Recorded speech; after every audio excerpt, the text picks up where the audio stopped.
Yeah, I think there's a generational shift as well in terms of people's mindsets, isn't there? So we've got this multi-generational workforce, but a lot of these innovative startups that are going out there are with people that don't fear about something that won't work, and they're full of enthusiasm. And I'd agree, from my experience, they do seem to be more people-centric. Yeah. Because at the end of the day, without their people, they just don't have a business. Yeah. Over the course of your time, have you been in an environment where you've really needed to spend some time turning things round from a culture and engagement viewpoint, and that you could see the benefit on the bottom line, on the productivity? I'd be really interested to understand some of the things that you uncovered, but two, what were your solutions as well? Whenever I'm asked that question, the company that comes to mind is QuickUp. So the QuickUp was at the time, they launched pretty much the same time as Uber, and they were doing something similar but different. So basically you could go and say, go to my local Tesco, buy me a Mars bar, a pack of rice and tissues. And it gave you an estimate cost, you paid, they sent a driver, the driver would go do your shopping and bring your shopping home. Now, Uber now does that, but at the time they didn't, and QuickUp was pretty much alone in the market. And I wasn't in the people function yet there. I was as a customer success, and they hired me to turn their customer success team around. So the operations were 6 a.m. to midnight. They had been bleeding staff for months. People were just walking out. Middle of the shift, I've had enough, I'm just going. Technology didn't work. The systems that they were given didn't work, and no one cared. And because the success team needed quiet, they'd been put in a room in the corner, and no one ever entered that room. They could just completely ignore them.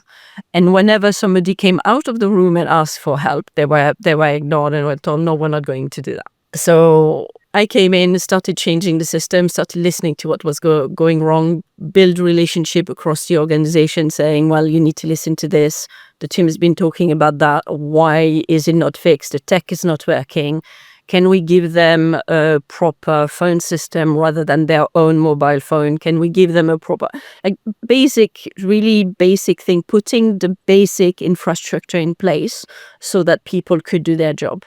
And at the same time, I hired and pretty much doubled the size of the team in 3 months and trained everyone.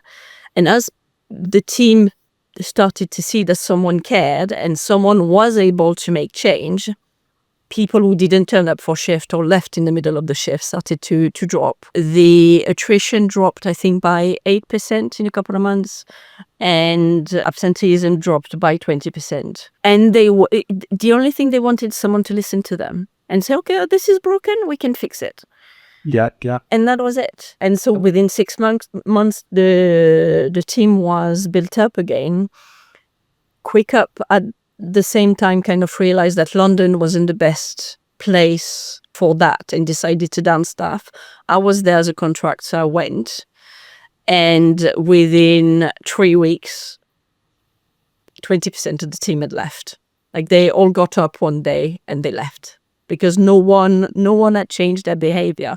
I tried to bring people in. Like, we had initiatives where we brought the CTO and some engineers into the CS room with their laptop. This is a bug. Look, it's not working. Can you fix it? And they were fixing things in real time, and that was building relationships. For sure. And you could see the magic is kind of, you can do this, and how do you do that? And and it was magic. To see that happen was magic. And I left and it was gone, and I was kind of, and the question I asked myself is, how could I have built those bridges better? Because I see that team both as a success and as a failure. A success would have been they were happy and they would have stayed. And at the same time, I understand why they didn't stay. Failure on the management more so than you. It sounds like you did an incredible job there. And it goes to show that be just so simple, and I just wish more businesses recognize the simplicity of it. Just listen. Yeah. It's not more complicated than that. I think I suspect you'll agree, because I know we've got shared values. I think we all want to feel valued. Absolutely. To feel valued, you need to feel heard. Yeah. I don't know about you. It'd be really interesting in your view. I've been saying this for a while. The reality is, if you run feedback platform like Mint, a bog standard survey, whatever you do, you can't always implement everything everyone wants. No, you can't. No. It's impossible. Yeah. And we also know you're never going to please all the people all the time. That's just life. But I think there is so much value for businesses if they hear the frustrations, and certainly with where we focus on understanding the things that are important to people. If you hear that and then engage, even if they gave feedback about, we can't do this just yet, but we might be able to do this instead. I think the vast majority of people would find that acceptable, because there's that communication. But if they're not heard, the frustration, don't they? And it's one of the things I liked when you showed me Mint, because it was really easy to say, this is really the top bugbear. And as a people person or as an executive, anyone within the company could go and say, oh, we can fix that. There's something we can do about that. And because everyone's got visibility, you can talk to people and say, so this quarter, the top 3 things that have been annoying everyone is this, this, and this. We're not going to touch that because we're going to put that for next quarter because we don't have the budget. What we're going to focus on is this. And then you either implement a solution. The best way is usually take people from the team and say, how would you fix it? Because that's engaging people, right? 100%. It's not just listening. It's saying, you said this is broken. How would you fix it? Because you're on the front line. You know why it's broken. You know how it's broken. So how do you fix it? Yeah. And then you can start working this way and say, well, we can do this, but we can't do that. But then, as you said, because people are getting involved, they feel heard, and that creates more engagement. And the beauty of engagement is that it feeds on itself. Because when people feel heard, they're going to be more likely to speak up. And if they speak up, you fix more problems. Right? And you start a proper dialogue between the people who are not doing the job. They're doing a job, but they're not doing the job. They're not facing the customers. And the people who are facing the customers know what's not working with the organization. If you listen to them first, you can fix everything that's happening in the business. Couldn't agree more. And I think the forward-looking companies will respect feedback. My view with feedback is that it's not quite as black and white, but I like to say there's no such thing as negative feedback, because feedback gives us an opportunity to grow, learn, develop, and be better. And I think if businesses can correlate an engaged workforce with profitability, with performance, with productivity, I think it then moves from, this is just another survey. Mm-hmm. Yeah. Because nobody wants to do a survey, because who likes them? Certainly the traditional long-winded ones that take people half an hour, no one's interested in doing that.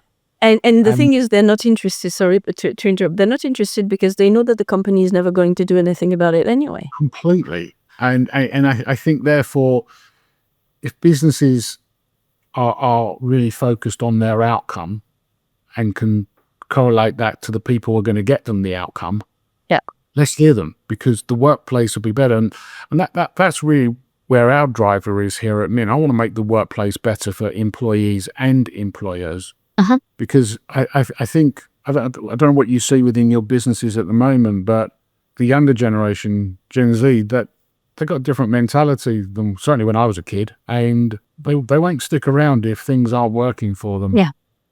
Because they're driven by their values and their purposes, and it's more. So I think if businesses understand that and can lean into that, you can create a win-win where people feel that they want to be part of a company because they're being understood. And I don't think it's overly complicated. I just think we've got to get over the barrier that, and maybe the market's been ruined a little bit with the typical satisfaction surveys, because that's what the norm is, and it's just dated and it doesn't really give people enough information. Where do you see business going at the moment? Obviously, it's been a really difficult couple of years for so many different businesses, and there's so many external factors that are affecting so many things globally. But I always try to simplify things, and I can't get beyond the fact that business has always been about its people. And no matter where we go, even in the age of AI, and this is really where I'm leading, it will still be about the people. Well, there's two things I'd answer to that. Business is there to make money. Like, the reason you have a business is to make money. You can be aspirational and have a great purpose and do something that will change the world. At the end of the day, you're changing the world and you're making money. Yes. The other thing is, as you said, business is about people, because you can't do business without people. You need someone who's going to buy your product. You need someone who's going to try your product. You need someone who is going to say, did you see that new app that I created that it is helping me with my employee engagement? And I saved like 50K this month just by installing an app and listening to my stuff. And it's those kind of relationships. So the way I see AI, there are a lot of conversations about AI that are saying, oh, AI is going to replace the human and doing all the basic tasks. And no, AI is there to help us do repetitive tasks better. I use it regularly, and when I need research, or instead of trying to look through all the journals, I say, give me the 10 most relevant pieces of research